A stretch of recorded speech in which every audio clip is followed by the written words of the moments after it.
अज्ञानतिमिरान्धस्य ज्ञानञ्जनशलाकया चक्षुरुन्मिलितं येन तस्मै श्रीगुरुवे नमः। हरे कृष्णा। चैतन्य चरितामृत हम जारी करेंगे।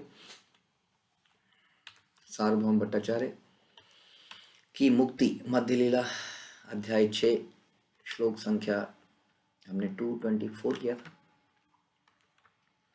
तो जब चैतन्य महाप्रभु उनके पास प्रसाद लेके आए मॉर्निंग में, तो हमने सुना कैसे भगवान अपने भक्तों के लिए स्वयं प्रसाद लेके आते थे। ऐसी ही घटना आप सुनेंगे हरिदास ठाकुर के साथ, तो फिर रूप गोस्वामी के साथ। तो चैतन्य महाप्रभु रोज जगन्नाथ जी, क्योंकि ये दोनों जगन्नाथ जी के मंदिर नहीं जाते थे, तो चैतन्य महाप्रभु स्वयं जगन्नाथ जी का महाप्रसाद इन लोगों के लिए लाते थे। तो इस प्रकार से चैतन्य महाप्रभु जब अर्ली मॉर्निंग में प्रसाद लाए, तो इन्होंने जनरली जो कर्म कांडी लोग होते हैं वो बहुत ही नियमों के ऐसे होते हैं कि ये ऐसे ही करना है, ये ऐसे ही करना है। तो भाव की कमी होती है और नियमों की अधिकता होती है, जिसको हम नियमाग्रह भी कहते हैं। तो जनरली ऐसे लोगों में ये होता है। और सवेरे सवेरे चैतन्य महाप्रभु पहुंच गए, तो इन्होंने स्नान नहीं किया था, पेश नहीं किया था, लेकिन इन्होंने तुरंत उसका आदर किया, सम्मान किया। तो हमने सुना कैसे हमें महाप्रसाद का आदर करना चाहिए। तो इन्होंने 2 श्लोक पढ़कर उस प्रसाद को ग्रहण किया। वो क्या थे? शुष्कं पर्युषितं वापि नितं वा दूरदेशता प्राप्ति मात्रेण भोक्तव्यम नात्र काल विचारण। भट्टाचार्य ने कहा कि भगवान का प्रसाद, महाप्रसाद पाते ही उसे तुरंत ग्रहण करना चाहिए, भले ही वह सूखा, बासी या दूर से लाया हुआ क्यों ना हो। इसमें देश व काल का विचार नहीं करना चाहिए। जैसा हमने कल डिस्कस किया कि जैसे ही महाप्रसाद आए, तो भले ही वो सूखा हो, बासी हो, दूर देश से लाया हो ना, उसका सम्मान जरूर करना चाहिए। देश काल का विचार नहीं करना चाहिए। जैसे हमने डिस्कस किया कि थोड़ा सा तो उसको ग्रहण करना चाहिए, चाहे आप, हो सकता है कि आपका पेट पूरा भरा हो गले तक, फिर भी आप क्या करेंगे, हम लोग उसका आदर जरूर करेंगे, उसको थोड़ा सा तो ग्रहण जरूर करेंगे। न देश नियमस्त्र न काल नियमस्तथा प्राप्त मन्नम दुतम द्रुतम शिष्टेर भोक्तव्यम हरीर भ्रवीत। शिष्ट लोगों को चाहिए कि जो ही भगवान का प्रसाद प्राप्त हो, त्यों ही उसे ग्रहण कर लिया जाए। इसमें किसी प्रकार का संकोच नहीं करना चाहिए। इसके लिए देश तथा काल के विषय में कोई नियम नहीं है। यह पूर्ण पुरुषोत्तम भगवान का आदेश है। ये पद्म पुराण से लिया गया है। तो महाप्रसाद की महिमा आप जानते हैं, जितनी महिमा बोली जाए उतनी उसकी महिमा कम है। हम जानते हैं कि कृष्ण के प्रसाद में कोई अंतर नहीं है। हम जानते हैं कि कृष्ण के प्रसाद को कभी आइटम्स के रूप में नहीं गिनना चाहिए। कोई आपके सामने प्रसाद वितरण कर रहा है, प्रभु जी वो वाला वो रसगुल्ला देना, जरा रसगुल्ला। तो हमारी आसक्ति किसी एक पर्टिकुलर आइटम पे हो जाती है, क्योंकि हम उसको आइटम के रूप में देखते हैं। ध्यान रखिए, हम किसी एक पर्टिकुलर चीज़ के लिए आ सकते हैं और दूसरी चीज़ के लिए मना कर रहे हैं यदि भगवान के प्रसाद में, तो इसका मतलब उसको सही सम्मान नहीं दे रहे हैं। ठीक है, ये समझ में आप लोगों को याद रखना चाहिए जीवन भर। यदि प्रसाद लाते हुए आप प्रेफरेंस दिखा रहे हैं कि मुझे ये दे दीजिए और ये मत दीजिए, तो इसका मतलब हम उसमें भेद कर रहे हैं, जो कि कृष्ण का प्रसाद है। और हम तो दिन रात ही प्रसाद खाते हैं, तो इसका मतलब हमें कभी भेद करना ही नहीं है। जो मिल गया, जो बन गया, उसको पा लेना है, ये सही सम्मान माना जाएगा। ऐसा पद्म पुराण में बताया जा रहा है। क्योंकि आप उसको अपनी शुद्धि के लिए खा रहे हैं, अपने टेस्ट के लिए नहीं खा रहे हैं। टेस्ट के लिए खाएंगे तो हमें ऐसा भेदभाव करेंगे, कर ही देंगे। यदि हम ये सोच रहे हैं कि भगवान का प्रसाद है, मेरे शरीर में जाएगा तो मेरे सारे ग्रंथियों को, हर चीज को शुद्ध कर देगा, तो हम ऐसा भेदभाव नहीं करेंगे। देखी आनंदित हैला महाप्रभु रमन प्रेमाविष्ट हैया प्रभु कैला आलिंगन। यह देखकर चैतन्य महाप्रभु बड़े प्रसन्न हुए, तो भगवत प्रेम में भावाविष्ट हो गए और उन्होंने सार्वभौम भट्टाचार्य का आलिंगन किया। देखिए इसका रिजल्ट, डायरेक्ट रिजल्ट चैतन्य चरिता में हम देख सकते हैं कैसे भगवान प्रसन्न होते हैं यदि हम प्रसाद को रिस्पेक्ट दें। तो चैतन्य महाप्रभु इतने प्रसन्न हो गए कि इस व्यक्ति को देखिए, इसने कितना आदर किया इस महाप्रसाद का, और एकदम से भगवत प्रेम में भावाविष्ट हो गए और तुरंत सार्वभौम भट्टाचार्य को आलिंगन कर लिया। हम अक्सर डिस्कस करते हैं हमारे जीवन का प्रयोजन है कृष्ण प्रेम की प्राप्ति, और कितने साधारण तरीके से कृष्ण प्रेम की प्राप्ति हो सकती है। जब इतना साधारण है तो हमें क्यों नहीं प्राप्त होती है? क्योंकि हमारा हृदय जटिल है। हमने बहुत सारे रुकावटें डाल रखी हैं। पानी का फ्री फ्लो होता है ना, फ्री फ्लो, उसमें बांध दी जाते हैं, बीच में डैम बना के उसको बांध देते हैं, वहाँ फ्लो रोक देते हैं। हमने पता नहीं कितने अपने अंदर ऐसे बांधे हुए हैं, हाँ, रिजर्वेशंस डाली हुई हैं, ऐसा नहीं करेंगे, इतना ही करेंगे, इससे ज़्यादा नहीं करेंगे, ये करेंगे, वो करेंगे। तो ये कारण से भक्ति बहुत सिंपल है, लेकिन हमारे उतरती नहीं है अंदर, क्योंकि हमारा चरित्र सिंपल नहीं है, हम कॉम्प्लिकेटेड हो जाते हैं, वी आर कॉम्प्लिकेटेड पीपल। इसी वजह से वो जो भक्ति का भाव, देखिए सार्वभौम भट्टाचार्य भी ऐसे ही थे, आज तक वो भी ऐसे ही थे, लेकिन अब देखिए तुरंत जो है भक्ति के प्रभाव में कितना उनमें परिवर्तन आया। तो हमें ऐसा ऐसा बनना है, जितना हम सिंपल बनेंगे उतना ही जीवन की चरम लक्ष्य की प्राप्ति करेंगे, विच इज प्राप्ति ऑफ कृष्ण प्रेम। यहाँ पर सार्वभौम भट्टाचार्य को भगवान ने गले लगाया, आलिंगन किया, जस्ट एक छोटी सी घटना के लिए।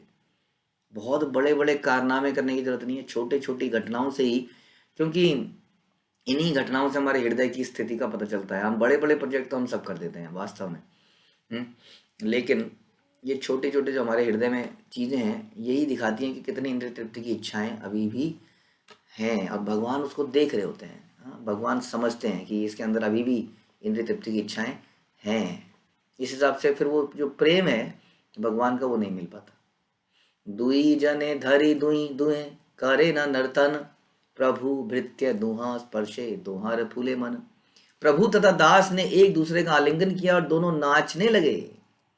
वे एक दूसरे के स्पर्श से मात्र से भावाविष्ट हो गए। देखिए इसको कहते हैं, ऐसा कहाँ मिलेगा, ऐसा है ना। दोनों नाच रहे हैं, भगवान और भक्त दोनों नाच रहे हैं, और भक्त भगवान को छू रहा है तो भगवान भावाविष्ट हो जा रहे हैं, और जब भगवान भक्त को छू रहे हैं तो भक्त भावाविष्ट हो जा रहे हैं। इस प्रकार दोनों ही परम भाव में आ जा रहे हैं। कैसा भाव होगा, नाच रहे हैं दोनों, किस इवेंट से, जस्ट प्रसाद के लिए, ऐसा करने से। कितना सरल है। इसलिए भगवान कहते हैं पत्रम पुष्पम फलम तोयम यो में भक्त्या अपनिषद। जो मैं भक्ति, जो मुझे भक्ति के द्वारा प्रदान, भाव से प्रदान करता है, तो कितने प्रसन्न हो जाते हैं भगवान। इनको प्रसन्न करना बिल्कुल मुश्किल नहीं है।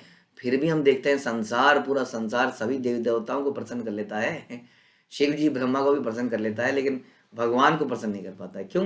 भगवान बड़े बड़े कारनामों से प्रसन्न नहीं होते।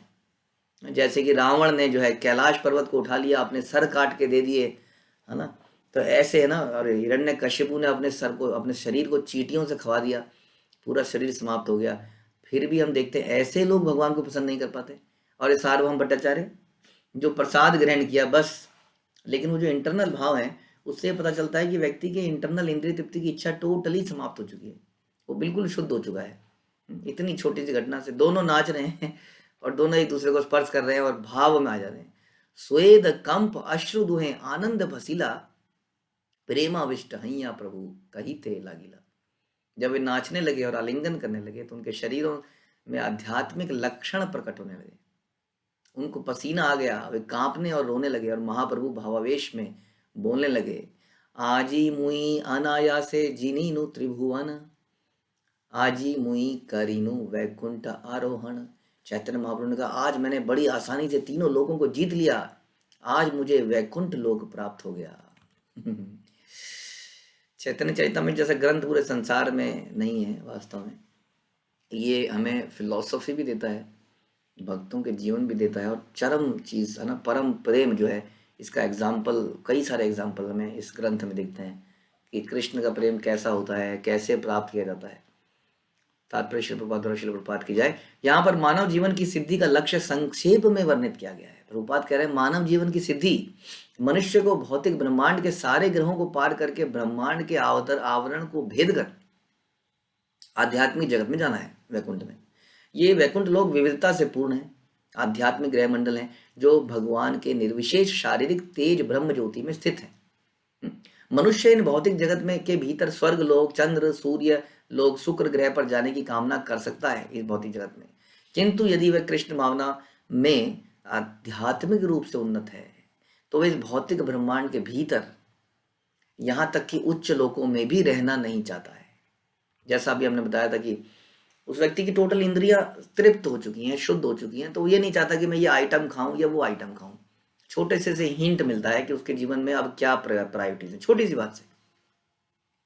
और इसी तरह से यहाँ पर प्रभुपाद बता रहे हैं कि व्यक्ति को इस संसार के किसी ग्रह मंडल में रहने का भी इच्छा नहीं रह जाती कि मैं स्वर्ग की प्राप्ति कर लूँ, लंबी उम्र हो जाए, बहुत बढ़िया सुविधाएं मिल जाएं, अप्सरा मिल जाए, उर्वशी लोग गंधर्व लोक में चला जाए, या पताल में इंद्रिय तृप्ति करें, कोई भी इस, और चलो आप कहेंगे ये भी समझ नहीं आ रहा आप क्या बोल रहे हैं, तो हम कहें जी हम इंडिया की जो है बेस्ट सिटीज़ में रह सके, हम वर्ल्ड की बेस्ट सिटीज़ में रह सकें, किस तरह से वहाँ पे हमारा हो जाए, किस तरह से हो जाए कि नहीं, हम ऐसा इच्छाएं करते हैं कि नहीं।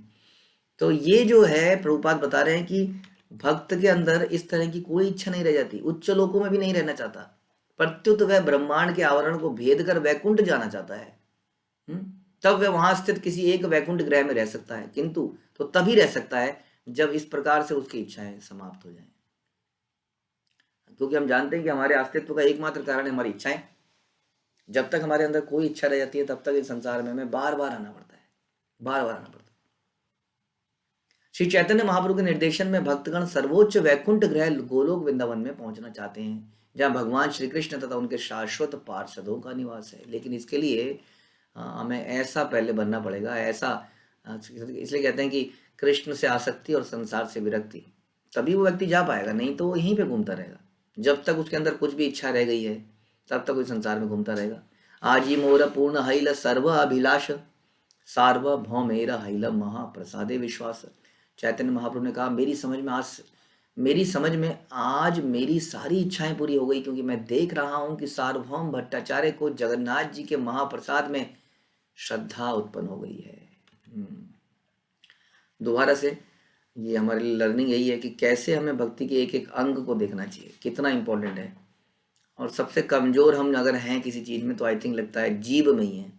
तार मध्य जीवाति लोभ में सदुर्मति, बहुत लोभी है, बहुत कुछ खाना चाहती है, वो खाने को भी आइटम मान के खाती है। एक छोटी सी चीज़ है, इसके बाद में फिर कपड़े हैं और फिर बहुत सारी चीज़ें हैं, हमारे लुक्स हैं, हमारी बहुत सारी चीज़ें हैं जिसमें हमारी अभी भी कुछ कुछ प्रायोरिटीज़ हैं, प्रेफरेंसेस हैं। लेकिन यहाँ पर इन्होंने कुछ प्रायोरिटी नहीं करी, कोई प्रेफरेंस नहीं करी। इतना सत्कार आ गया उन्हें महाप्रसाद के लिए। चैतन्य महाप्रभु करें this is the perfection of my life. बड़ा प्रसन्नता होती है जब हमारा कोई अपना, हमारा कोई शिष्य भगवान का शुद्ध भक्त बन जाता है। और चैतन्य महाप्रभु स्वयं भगवान कितने प्रसन्न होते हैं जब कोई व्यक्ति इस तरह का भाव पैदा कर लेता है। इसलिए मैं एक जगह पे पढ़ रहा था प्रभुपाद की पुस्तक में कि भगवान जो है हर व्यक्ति से इंडिविजुअल संबंध बना लेते हैं। हाँ, वो इतने विशाल हैं, हाँ, इतने हर जगह व्याप्त हैं, लेकिन वो एक पर्सनैलिटी भी है, सुप्रीम पर्सनैलिटी है, एक व्यक्ति हैं। एक व्यक्ति होने के बावजूद वो हर व्यक्ति से निजी संबंध बना लेते हैं। ऐसा हमने गोप कुमार की कथा में भी देखा था। तो इस प्रकार से एक एक व्यक्ति जब इस तरह से भाव पैदा करता है तो भगवान को बड़ी प्रसन्नता आती, कहती मेरी सारी इच्छाएं पूरी हो गई। सिर्फ एक सार्वभौम भट्टाचार्य से कि उनको महाप्रसाद में श्रद्धा हो गई, मेरी सारी इच्छाएं पूरी हो गई। आजी तुम्हें निष्कपटे हैला कृष्णाश्रय, कृष्ण आजी निष्कपटे तोमा हैला सदया। निसंदेह आज आपने निष्कपट होकर कृष्ण के चरण कमलों की शरण ग्रहण की है, और कृष्ण भी निष्कपट होकर आपके प्रति अत्यंत दयालु हो गए हैं। निष्कपट हो गए। निष्कपट का मतलब यही है कि हम ऊपर से बहुत सारी चीजें दिखाते हैं कि हम सरेंडर्ड हैं, लेकिन हमारे हृदय में बहुत कुछ चल रहा होता है। ये निष्कपटता नहीं है। निष्कपटता बिल्कुल वही है जब हमारे हृदय में, जैसा भी हम डिस्कस कर रहे हैं, अन्य अभिलाषिता शून्यम, केवल एकमात्र इच्छा है कि कृष्ण की प्रसन्नता, गुरु की प्रसन्नता, तो हम निष्कपट माने जाते हैं। तो निष्कपट होकर कृष्ण के चरणों की शरण ग्रहण करिए आपने, और कृष्ण भी अब निष्कपट होकर आपके प्रति अत्यंत दयालु हो गए हैं। सामने ही खड़े हैं, खुद ही बोल रहे हैं, आजी से खंडिल तोमार देहादि बंधन, आजी तुम्ही छिन्न कैला मायार बंधन।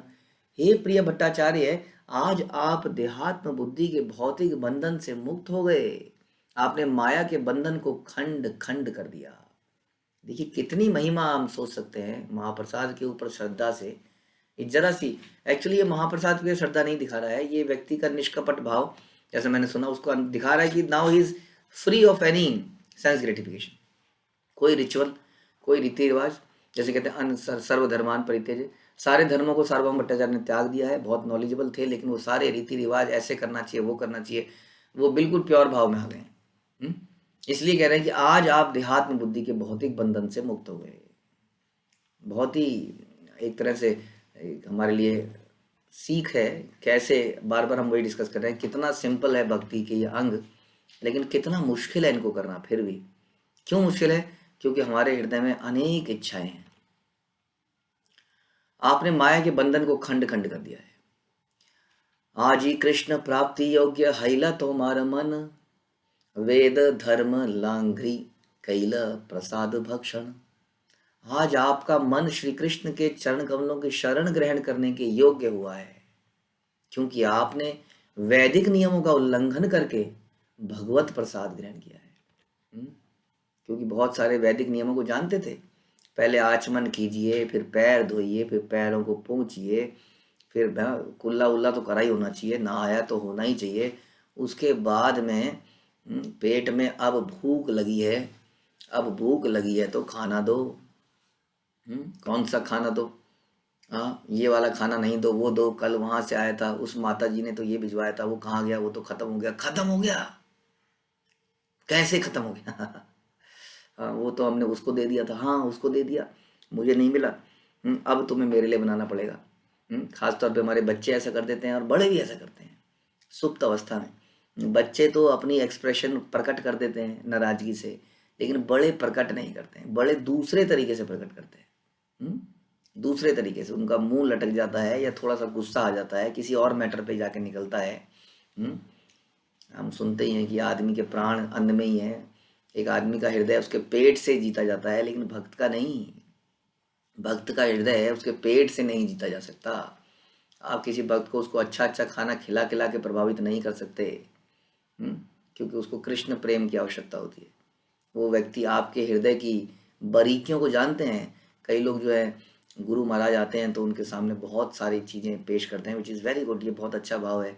लेकिन वास्तविक गुरु महाराज जानते हैं कि मेरी कितनी बातों को मानता है, कितना फॉलो करता है। तो ये सब यही है निष्कपटता।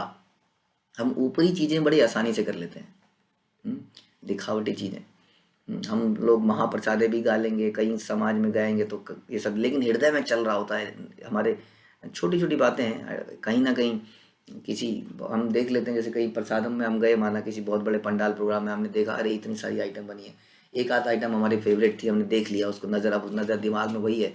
अब जब बाल्टी लेके वो आ रहा है तो पहले बैगन लेके आता है, फिर उसकी नज़र वही है, वो कौन सी वाली बाल्टी आएगी वाली जिसमें वो आइटम है। फिर वो चावल ले आया, फिर वो दाल डाल के ले आया। बहुत हो गया प्रभु जी, वो बना हुआ था, वो आ रहा है। हाँ हाँ प्रभु जी, आ रहा है, आ रहा है, आ रहा है पीछे से। हाँ, अब शांति मिलती है। तो बाकी चीज़ें, मतलब ये छोटी सी बातें हैं, भगवान इसी बात को बोले जा रहे हैं, बोले जा रहे हैं। ये हमारा जो है श्लोका पे श्लोका, श्लोक पे श्लोक खत्म नहीं हो पा रहा है। सोचिए चैतन्य चरितम जैसे ग्रंथ में कृष्णदास कविराज हैं जैसे व्यक्ति किस चीज़ के बारे में इतनी डिटेल में लिख रहे हैं, इस छोटी सी घटना के बारे में, हमें सिखाने के लिए कि हमारे हृदय में वास्तव में कितने कलमश हैं, कितनी कपटता है। तो कह रहे हैं कि आज आपने वैदिक नियमों का उल्लंघन करके भी, वैदिक नियमों का उल्लंघन करने से आपको कोई श्लोक समझ में आता है? कि गीता में कौन सा श्लोक है वैदिक नियमों में कि तुम वेदों की अलंकारमयी भाषा से अट्रैक्ट मत हो जाओ। ये भी कह सकते हैं हम। ये भी कह सकते हैं सर्वधर्मान परित्यजे, सारे धर्मों को, नियमों को, कानून को छोड़ दो जो हमने बचपन से सीखे हैं, बनाए हैं, हमारे पूर्वज करते आए हैं आज तक। तो कह रहे हैं कि तुमने जो भी नॉलेज ली थी तुमने उसको त्याग दिया, महाप्रसाद के प्रति तुम्हारा मन में ये श्रद्धा है। तुम जो है आज आपका मन कृष्ण के चरण कमलों की शरण ग्रहण करने के योग्य हो गया। क्योंकि जो भक्त होते हैं किसी प्रकार के रीति रिवाज या इन चीज़ों से प्रभावित नहीं होते हैं। जैसे गोपियों ने कभी नहीं सोचा कि क्या होगा जब हम कृष्ण के लिए रात को अपने घर से निकलेंगी तो कौन कौन हमें ब्लेम करेगा, क्या बोलेगा, क्या हमें इस घर में दोबारा आने दिया जाएगा। हाँ, हम निकल तो रही हैं इतनी रात को, जब इन लोगों को पता चलेगा तो ये हमें वापस आने देंगे इस घर में। कितने चीज़ें थी। और हम कई बार सोच लेते हैं वो कैसे क्या बोलेगा, ये क्या बोलेगा, उसको क्या बोलेंगे। अभी ये सबसे छुपाया हुआ है, इनके सामने प्रकट हो जाएगा तो मेरे बारे में क्या सोचेंगे, क्या सोचेंगे आपके बारे में। क्या आप भक्ति करते हैं? क्या आप जप करते हैं? कितने शर्म की बात है वास्तव में, कि लोग मुझे ऐसे देख लेंगे, तिलक में देख लेंगे तो क्या कहेंगे। लोग मुझे धोती कुर्ता में देखेंगे तो क्या कहेंगे। लोग नंगे होके घूम रहे हैं तो वो तो सोच नहीं रहे हैं कि हमें नंगा लोग देखेंगे तो क्या कहेंगे। और हम सोच रहे हैं, आदमी ऐसे कपड़े पहन लेता है कि जहाँ से बैठता है वहीं से कुछ अंग दिखता है, फिर भी उसको शर्म नहीं आ रही। और बैठते हुए पहले उसको 10 बार सोचना पड़ता है, यहाँ से ऐसे बैठ जाएंगे तो ये दिखेगा, ये बैठ जाएंगे तो वो भी सरेआम घूम रहा है, और हमें सोच पड़ जाती है। तो इस प्रकार से यही सब है। जब हम लोक लज्जा लोक लज्जा हमारे दिमाग में है, ये सब है, तो फिर हम ये भाव नहीं ले रहे हैं जो अभी बोला गया कि तुमने सारे वैदिक नियमों को भी, ऐसे नियमों को, तो वैदिक नियम बहुत सारे हैं, हम सुन रहे हैं आजकल श्रीमद् भागवतम, और उसमें हमने सुन रहे हैं कि किस प्रकार नारद मुनि और व्यास देव की डिस्कशन हो रही है, और कैसे नारद मुनि बता रहे हैं तुमने बहुत कुछ लिख दिया लेकिन शुद्ध भक्ति के बारे में नहीं लिखा। तो बहुत सारे नियम हैं वेदास में, लेकिन वास्तव में ऐसे नियम जो कृष्ण भक्ति के बीच में आ जाए, उन नियमों का त्याग कर देना चाहिए। इसी को कहते हैं सर्वधर्मान परित्यज्य। इन नियमों का पालन एक अवस्था तक हो सकता है, जरूरी हो, जब व्यक्ति बहुत ही निम्न चेतना में है, जानवर की चेतना में है, उसके लिए वैदिक नियम है बहुत सारे, ताकि उसका अपलिफ्टमेंट किया जा सके। लेकिन भक्ति प्राप्त करने के बाद भी उन नियमों की आवश्यकता नहीं रह जाती। भक्ति प्राप्त करने के बाद केवल भक्ति के नियमों का ही पालन करना चाहिए, बाकी नियमों को छोड़ देना चाहिए।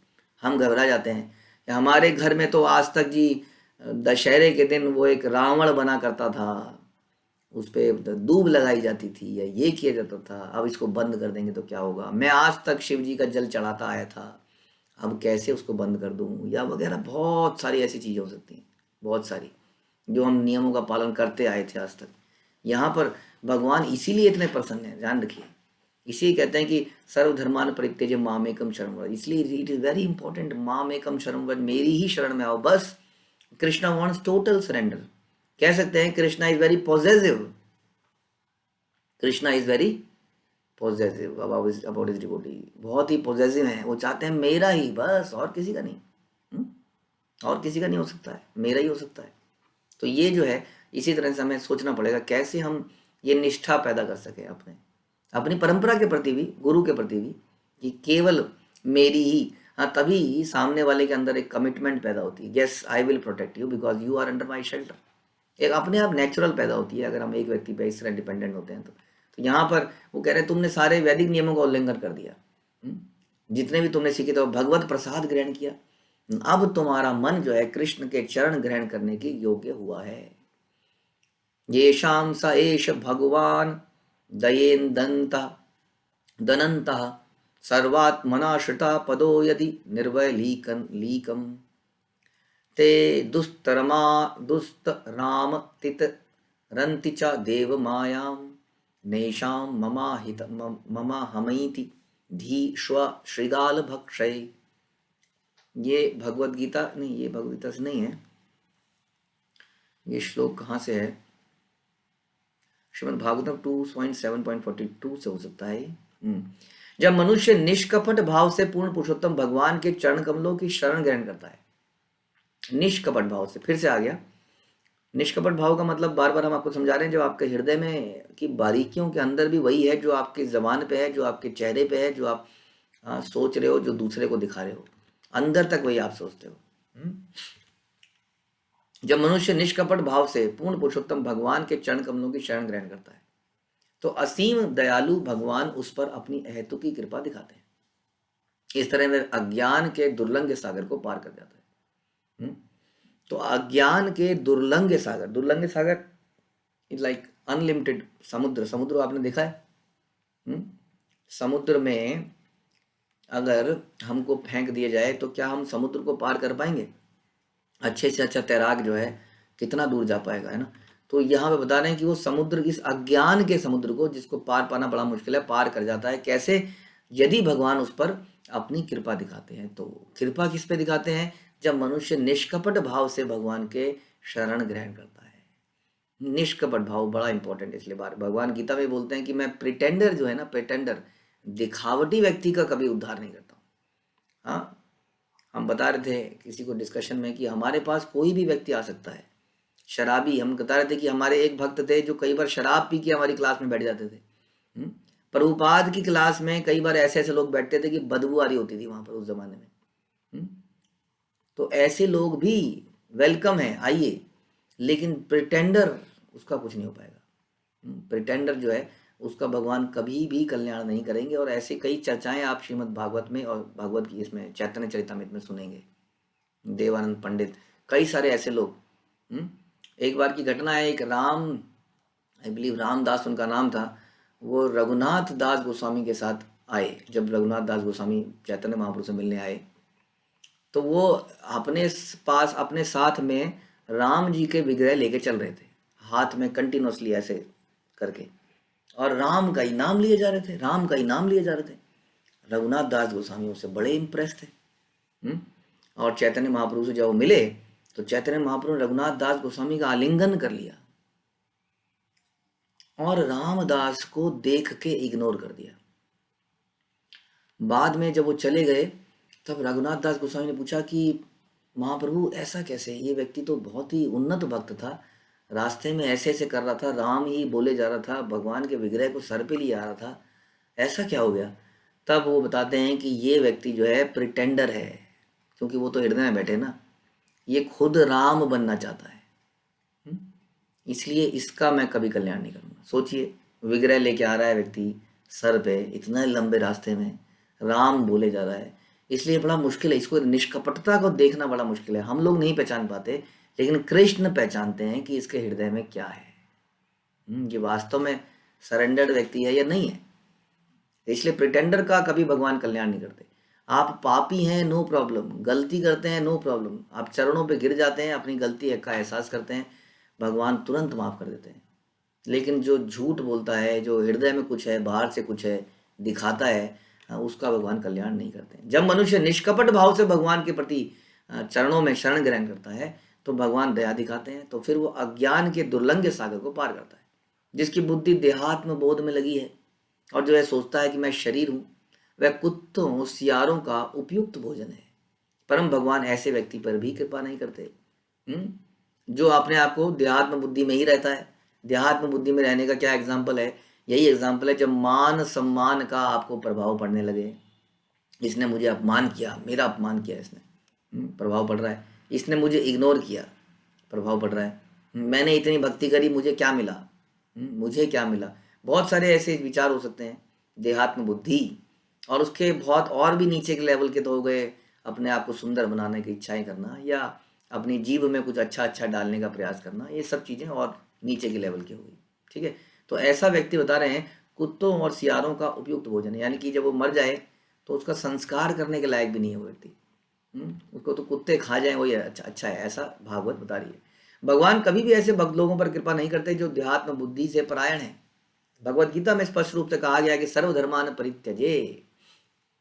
परित्यज मामेकम शरणम व्रज, सभी प्रकार के धर्मों को छोड़कर केवल मेरी शरण में आओ, मैं तुम्हें सारे पापों से मुक्त कर दूंगा। श्री चैतन्य महाप्रभु ने जो श्लोक से उद्धृत किया है भागवतम के, उसमें श्री कृष्ण के कथन की व्याख्या है। श्री कृष्ण ने अर्जुन को देहात्म बुद्धि से उबारने के लिए अपनी आयतों की कृपा प्रदान करी। भगवान ने भगवद गीता के 2वें अध्याय के प्रारंभ में ही बोला अर्जुन को, देहिनो अस्मिन् यथा देहे कौमारम यौवनम जरा। इस शरीर का एक स्वामी होता है और व्यक्ति को शरीर में आत्म बुद्धि नहीं करना चाहिए, यानी कि मैं ये शरीर हूं। यह पहला उपदेश है जो किसी भी भक्त को आत्मसात करना चाहिए। यदि वह देहात्म बुद्धि में है तो अपने वास्तविक रूप को समझ पाने और भगवान के प्रेमा भक्ति करने में असमर्थ रहता है। कोई व्यक्ति देखिए, एक कंपनी का डायरेक्टर है माना, अब वो डायरेक्टर साहब अपने घर में आते हैं शाम को, और शाम को जो है बच्चों की वहाँ पढ़ाई, बच्चे वहाँ पढ़ रहे हैं, पत्नी किचन में लगी हुई है, और ये आके बैठ जाते हैं टेबल पे और हमारे पिक्चरों के स्टाइल में आगे टेबल के ऊपर अपना जूता रख के पैर को ऐसे सीधा करते हैं, ऐसे रखते हैं ना, ऐसे करके, और बीच में से देखते हैं ऐसे और ऐसे ऐसे घुमाते हैं, पानी लाओ, वहाँ कोई हलचल नहीं है।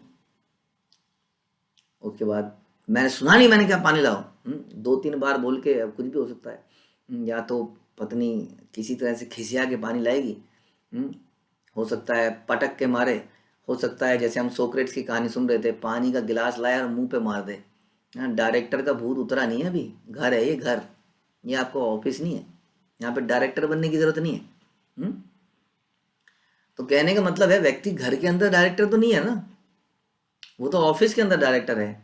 अगर वो घर के अंदर अपनी डायरेक्टरशिप झाड़ेगा तो क्या वो अपने बच्चों का प्यार पा पाएगा, क्या अपनी पत्नी का स्नेह पा पाएगा, नहीं पा पाएगा। उसी तरीके से देहात्म बुद्धि भी इसी को कहते हैं। हम जब अपने आप को कुछ और समझ के वही चीज करते रहते हैं तो क्या हम भगवान का प्रेम पा पाएंगे, क्योंकि हमारा असली व्यवहार नहीं है ना वो। ये जो तकमे हैं, तो हम कहते हैं सर्वोपाधि विनिर्मुक्तम तत्परत्वेन निर्मलम, जो हमारे इतने तकमे हमने लगा रखे हैं कि मैं एक्स कंपनी का हेड हूँ, मैं क्वालिफिकेशन में ये हूँ, मैं वो हूँ, मैं ये हूँ, या मैं ये व्यक्ति हूँ, मैं इन 2 बच्चों का बाप हूँ, वगैरह वगैरह। तो ये सब देहात्म बुद्धि, जब हमें आकर अपने घर में जाना है, देहात्म बुद्धि रख लीजिए, फिर देहात्म में उसी में रहेंगे।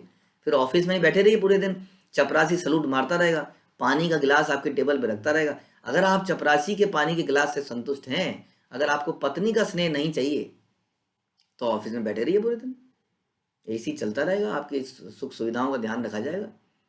लेकिन आप जानते हैं कि फिर ऑफिस में क्या क्या और भी होता है।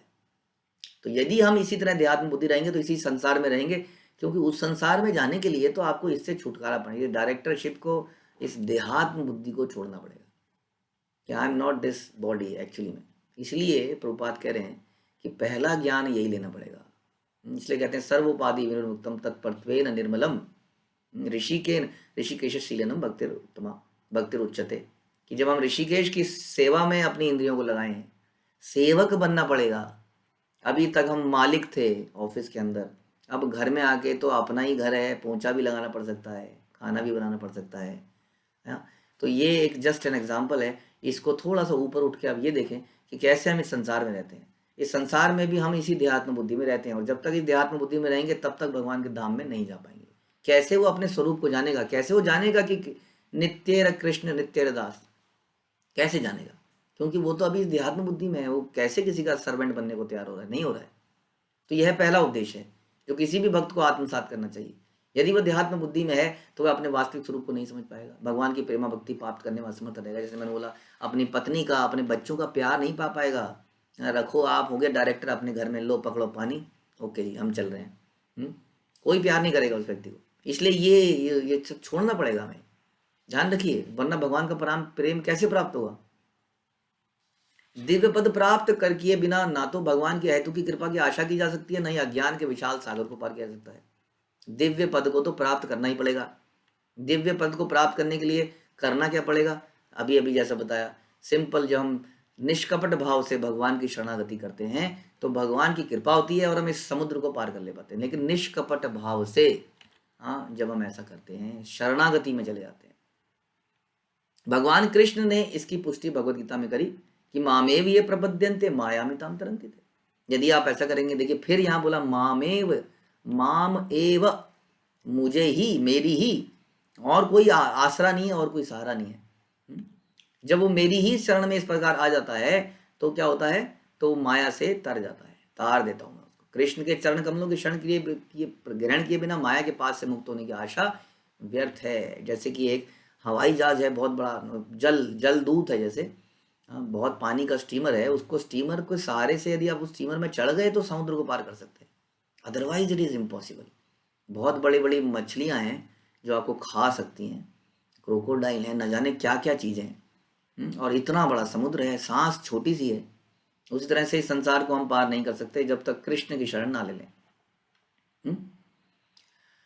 ओके, श्रीमद् भागवत के अनुसार माया के बंधन से अपने आप को मुक्त समझने वाले मायावादी सन्यासी विमुक्त मानिना कहलाते हैं। वो वास्तव में मुक्त नहीं है, लेकिन अपने आप को मुक्त मानने वाले हैं और ऐसा मानते हैं कि वो स्वयं नारायण बन गए हैं। यद्यपि ऐसा प्रतीत होता है कि उन्हें ज्ञान हो चुका है, वे भौतिक शरीर नहीं है, आत्मा है, फिर भी वे आत्मा के कर्तव्य की उपेक्षा करते हैं जो परमात्मा की सेवा है।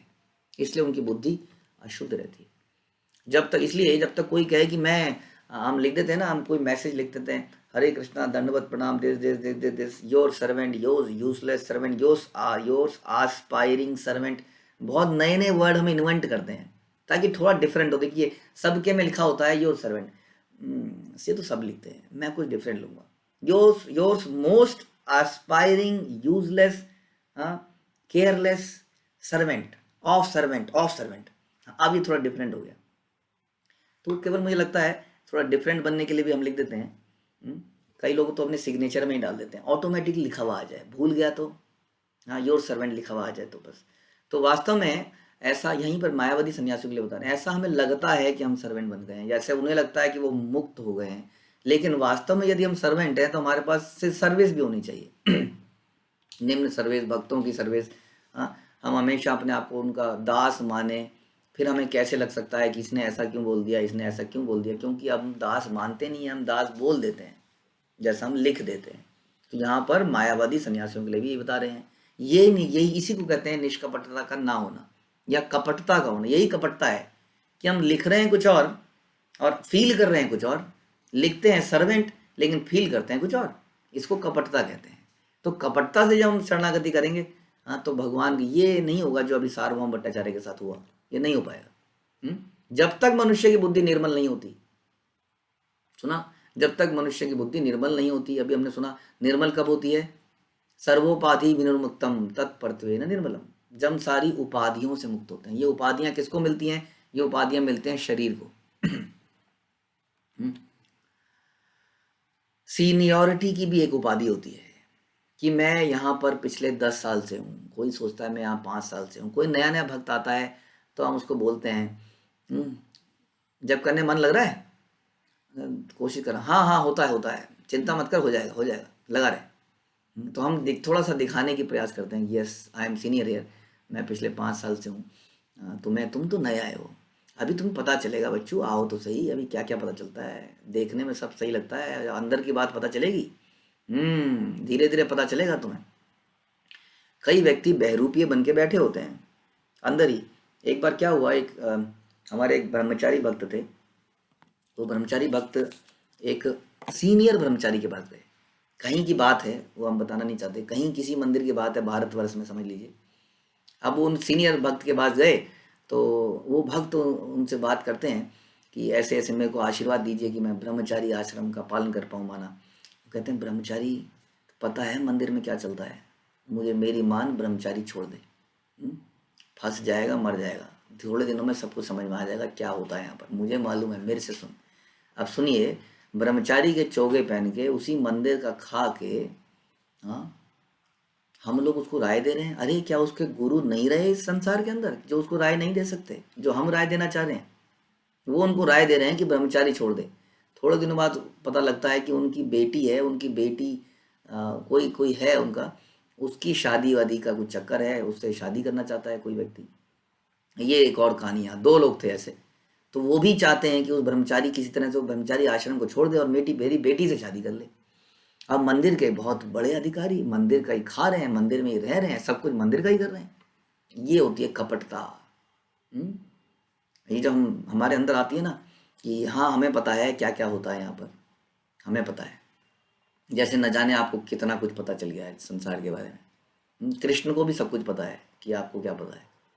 तो अपने आप को समझदार बनाने का जो हम ये आडंबर रचते हैं, I am an experienced person, knowledgeable person, I can save you, as if Krishna will not save him. अगर कोई इस तरह से आत्मसमर्पण कर रहा है, ब्रह्मचारी बन रहा है, अपने जीवन को न्यौछावर कर दे रहा है, हर कुछ त्याग दे रहा है, तो क्या कृष्ण उसकी मदद नहीं करेंगे? हम्म? बच्चों से मेरी निवेदन है कि क्लास को ध्यान से सुने, ये बड़ा सीरियस मैटर चल रहा है, मजाक मजुक ना करें, अपना बैकग्राउंड चेंज करने की जरूरत नहीं है किसी को। ये कोई सॉफ्टवेयर टेस्टिंग नहीं चल रही है यहाँ पर। समझ में आ गया को जिसके लिए मैंने बोला है? हम्म। तो हम डिस्कस कर रहे थे कि किस प्रकार से हम, मैं कह रहा था कि अगर कोई व्यक्ति कृष्ण के चरणों में शरणागति होता है तो मैं आपसे पूछता हूँ क्या कृष्ण उसकी रक्षा नहीं करेंगे, या आपकी एडवाइस उसकी रक्षा करेगी? मुझे बताइए, आपको क्या लगता है? कोई हाथ खड़ा करके बताएगा?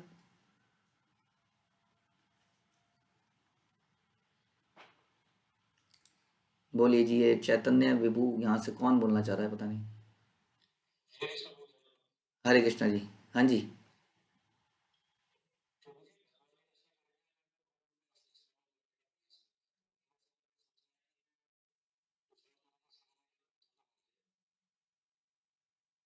ओके। हाँ जी, हरे कृष्णा जी। अंशुमन राम प्रभु, शांति माता जी, धन प्रणाम।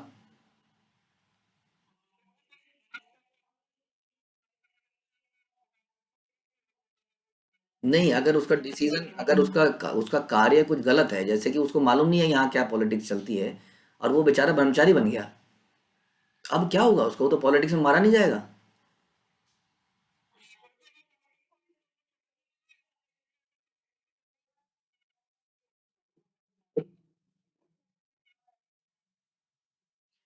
तो मेरा प्रश्न ये है कि उसने वो ब्रह्मचारी किसके लिए बना है?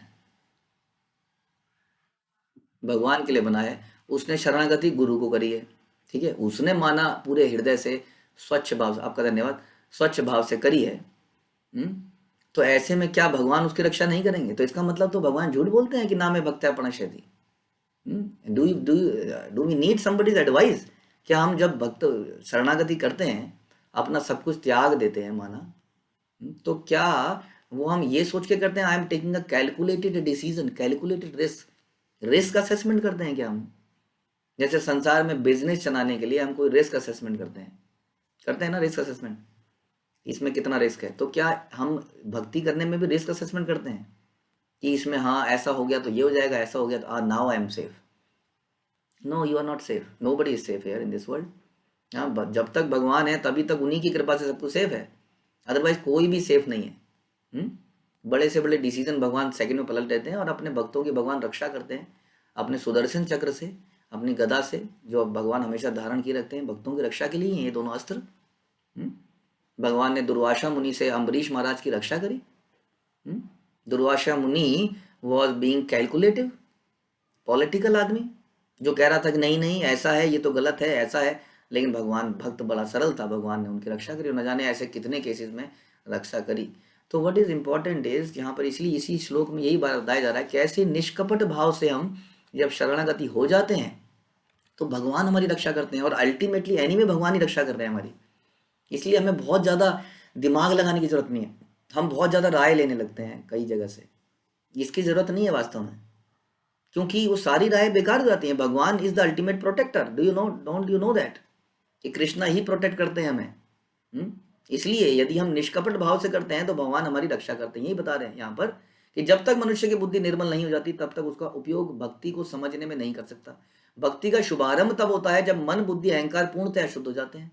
मायावादी सन्यासी अपनी बुद्धि, मन, अहंकार को शुद्ध नहीं बनाते, फलस्वरूप ना तो भगवान की भक्ति में लग सकते हैं, ना ही भगवान की अहेतु की कृपा की आशा कर सकते हैं। यद्यपि वो कठिन तपस्या करके अत्यंत उच्च पद को प्राप्त होते हैं, जैसा मैंने बताया कि बहुत ही सीनियर व्यक्ति थे जिन्होंने ऐसा बोला, उच्च पद को प्राप्त करते हैं, फिर भी वे इस भौतिक जगत में भटकते रहते हैं और उन्हें भगवान के चरणों का आशीर्वाद नहीं मिलता, कभी नहीं मिल सकता, क्योंकि वो गुरुद्रोही है व्यक्ति। हाँ, एक व्यक्ति, जैसे मैं बता रहा हूँ एग्जाम्पल, वो किसी ब्रह्मचारी बन रहा है, या हमारे कोई भी एग्जाम्पल ऐसे लिए जा सकते हैं, वो अपने गुरु के प्रति शरणागत है, उनके लिए उसने जीवन को त्यागा, और कोई दूसरा आके उसको अपनी राय दे रहा है, तो क्या होगा उसका? हम बता रहे हैं कभी कभी वे ब्रह्म ज्योति तक उन्नति कर भी लें, किंतु उनके मन शुद्ध न होने के कारण उन्हें भौतिक जगत में लौटना पड़ता है। कर्मी पूर्णतया देहात्म बुद्धि के वशीभूत होते हैं। ज्ञानियों को किताबी ज्ञान तो रहता है कि वो शरीर नहीं है, किंतु निर्विशेषवाद पर अत्याधिक बल देने के कारण उन्हें भी भगवान के चरण कमलों के विषय में कोई ज्ञान नहीं होता। वास्तव में लगता है ज्ञानी है, लगता है कि बहुत सीनियर है, फलतः कर्मी तथा ज्ञानी दोनों ही भगवान की कृपा प्राप्त करने और भक्त बनने के अयोग्य होते हैं। देखिए, इसलिए नरोत्तम दास ठाकुर कहते हैं, ज्ञान कांड कर्म कांड केवल विषेर भांड। जिन लोगों ने कर्म कांड तथा ज्ञान कांड की विधि अपनाई है, समझना चाहिए उन्होंने विषैले बर्तन में भोजन किया है। वे जन्म जन्मांतर भौतिक जगत में रहने के लिए अभिशप्त हैं, जब तक कि वे कृष्ण के चरण कमलों में शरण नहीं ग्रहण करते। इसकी पुष्टि भगवद गीता में भी होती है कि जो व्यक्ति वास्तव में ज्ञानवान है वो अनेक जन्मों के बाद मुझे समझ पाता है। हाँ, और ऐसा महात्मा बड़ा दुर्लभ है। तो भक्ति हमने समझा कैसे बड़ी दुर्लभ है, लेकिन बड़े ही सरल भाव से, निष्कपटता से हम भगवान को आसानी से प्राप्त कर सकते हैं। जैसे सार्वभौम भट्टाचार्य ने केवल प्रसाद के प्रति ऐसा भाव दिखाने से भगवान को प्राप्त कर लिया। It is so simple but yet so difficult. Shri Chaitanya Charitamrita की जय, श्रील प्रभुपाद की जय।